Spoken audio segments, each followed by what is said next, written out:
Hi there, my name is Jamison. I'm the director here at the Elkhart Environmental Center.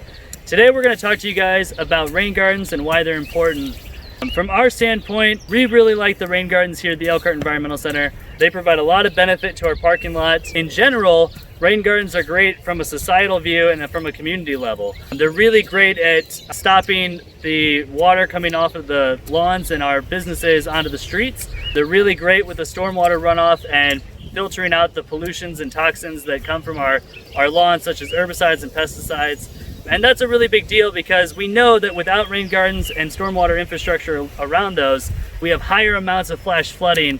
And what we really want to do is slow the water that's coming down from our lawns into the streets and taking up our sewers and drains and our CSOs.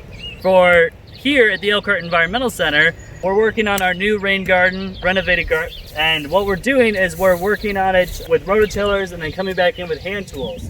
We're doing this because it happened about 10 years ago that we installed the first one, and now we're going to redo it and re-maintain it, which if you don't maintain it well, you have to redo it all completely. So the maintenance is really important throughout the years.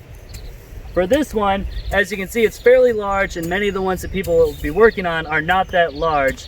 Ours is about 3,000 square feet, and it's perfectly set up to be in the middle of our two parking lots because it's going to take all of that water that comes down and hits the parking lot with our oils and our contaminants out of our cars that leak, and it's going to come into this rain garden as opposed to going off into the rivers or into the sewer drains.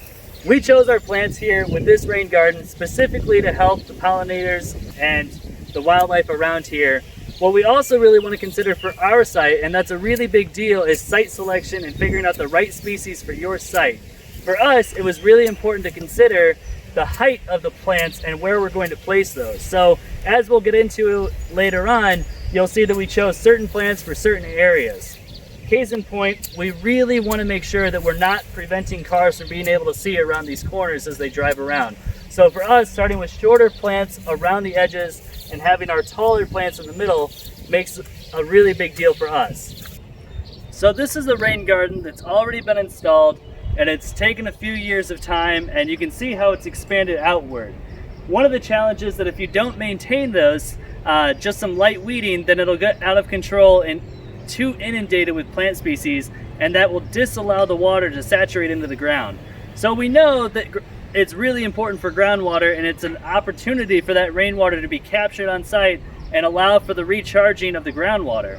But it doesn't take much more maintenance than that. You don't have to mow it. There's not a lot of things that you have to do around it. They're all native species and they're perennials. So the maintenance is really low, but what you want to maintain is making sure that you're coming in and that you're pulling these species. So this is a plant, we call this mugwort, and this is one of the invasives and one of the plants that we don't want in there because they're really aggressive. So coming through and maintaining the plant species around it to know what you have and what you want to keep out, that's going to take your rain garden a lot further than if you just leave it alone completely. But the maintenance is very low. And for us at the Elkhart Environmental Center, not only do we want to do our part with the stormwater and be a part of the solution by implementing stormwater solutions like rain gardens, we also want to educate people on that. And so we want to educate people with signage, and we want to do a lot of discussion, and maybe you'll find that too for your own rain garden, is that people will ask you questions. So making sure you know why you're installing the rain garden and maybe putting some signage in.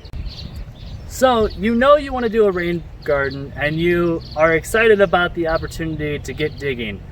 Some things that you want to consider first and foremost, again, is site preparation and site selection, making sure you know which plants you want to install and why, and making sure that they're fit for your zone.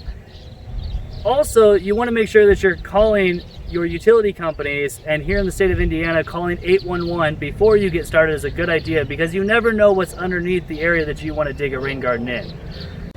The next thing you want to consider is checking in with your local experts, such as the Elkhart County Soil and Water Conservation District.